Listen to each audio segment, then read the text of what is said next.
So the guys are in the middle of our Electro-Hydraulic power steering setup. Todd had the full electric version of the power steering setup. Wasn't too happy with the feel.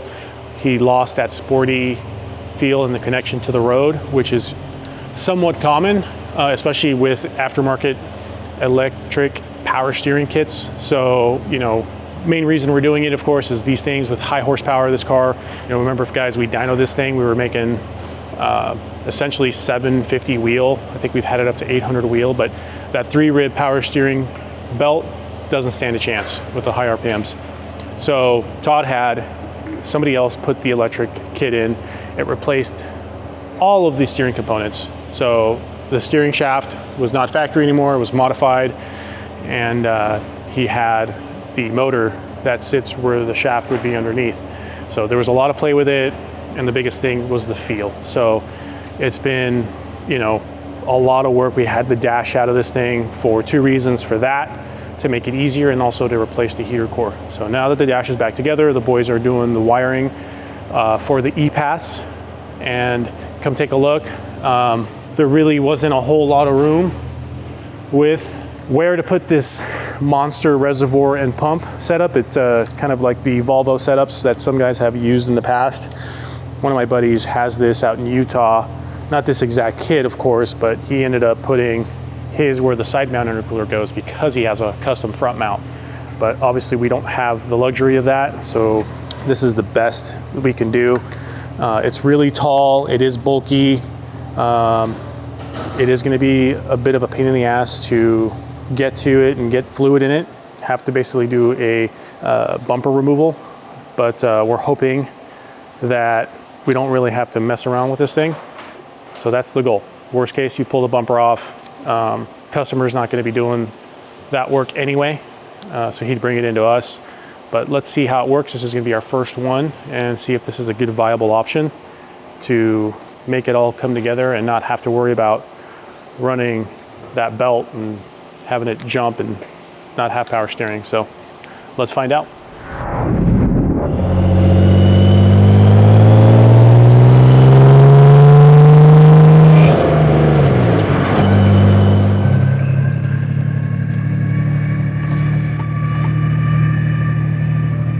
All right, guys, here we are. We have completed the EPAS Performance hydraulic electric setup. So essentially what this is the kind of like the Volvo hydraulic motor that provides the hydraulic pressure for the steering rack. So instead of having your power steering pump that does it off of a belt mounted to the engine somewhere, this is done with a heavy duty pump, and it's remotely mounted. So you guys saw as we were working on this bad boy, we were having to get pretty creative with where we were going to mount this thing. So we exhausted just about every option, anywhere in the back.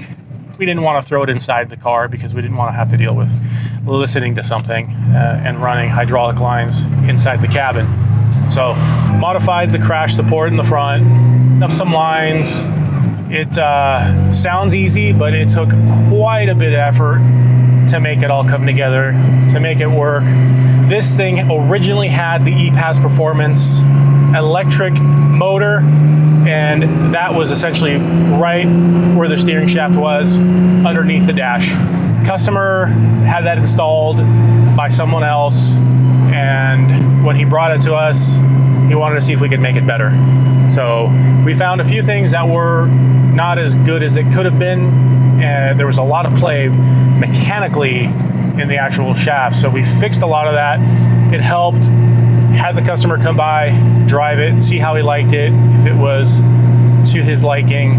And what he had mentioned to me is he lost that sort of connection and feel to the road with that setup. So being as that everything was gutted, you know, I'm always thinking, hey, well, we can always try going back to the stock setup. And, you know, customer had reached out to EPAS, that's EPAS, EPAS Performance. And he said, hey, before you guys go putting the stock stuff back on, why don't we try our hydraulic version? So we did that, installed it all up, And this is probably the second drive I've taken with it, and it is definitely way better than that full electric setup. You have more feel. It feels like a sports car again. It doesn't feel dull. It has the response. So we're gonna go up and take it to an area that has a little bit of a windy area here near the shop. And we're just going to get our feel for just doing some normal street driving with it. And we'll get a little bit more aggressive. But so far I am, definitely a huge improvement over that full electric setup.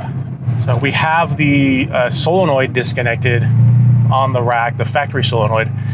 Customer likes the firmer feel to this.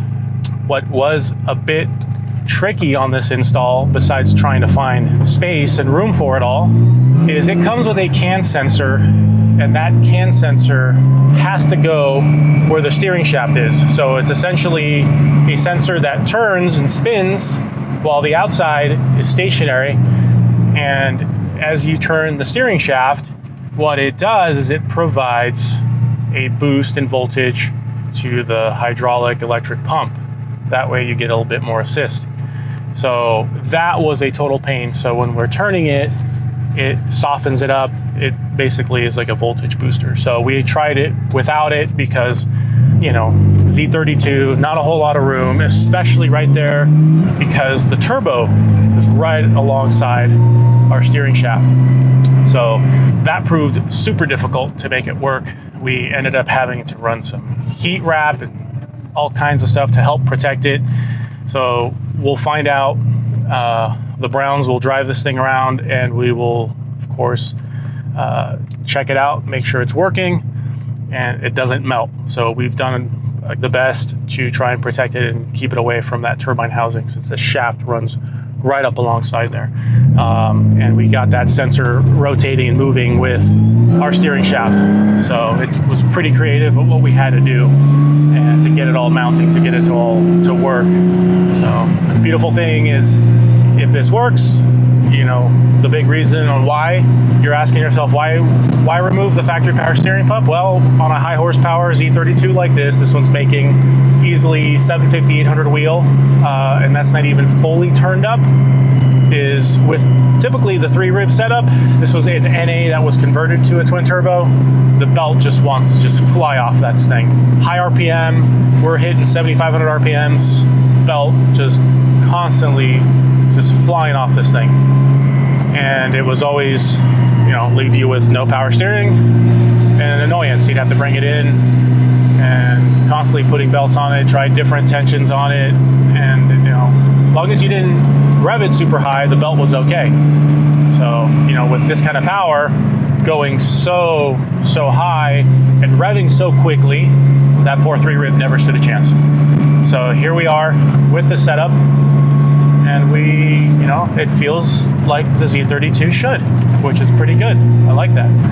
So the original version that was on here was the electric, and it had its own shaft, it had its own setup on there, all sorts of different linkages and U-joints. And I think part of that with the play, because to get that, essentially a motor on the shaft to play nice and not move, was super difficult.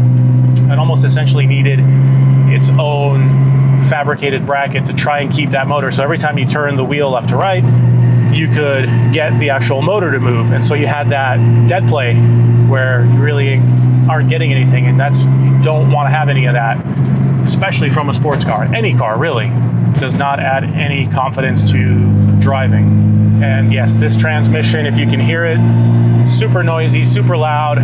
6-7 years of 800 horsepower have not been kind to this thing. So it makes a crap ton of noise. So we actually have a T56 kit ready for this car.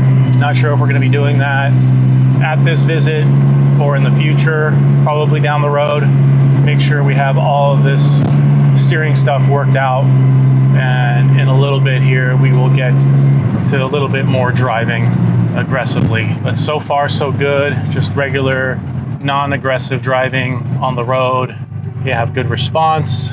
It's not as soft as the factory setup, again, because the solenoid's not connected, but it has obviously assist and it feels good. It's not uncomfortable to drive it with it. In fact, it may feel a little bit more sportier with a little less assist. And on this setup, just to make sure we had a good baseline, is this has a rebuilt rack, verified that it was good, and we have new factory U-joint. We had to actually source a good used steering shaft assembly because the original one that came out of the car, who knows what happened to it. So when it was originally installed, the full electric version, it probably got tossed out the window by whoever had worked on it previously. So we had to find one of those, and then we added the solid steering shaft bushing from Powertrix to get rid of that rubber bushing that's in there, which is not going to do any favors for steering response. So we're going to stop here for a little bit and we'll continue our drive in a few minutes.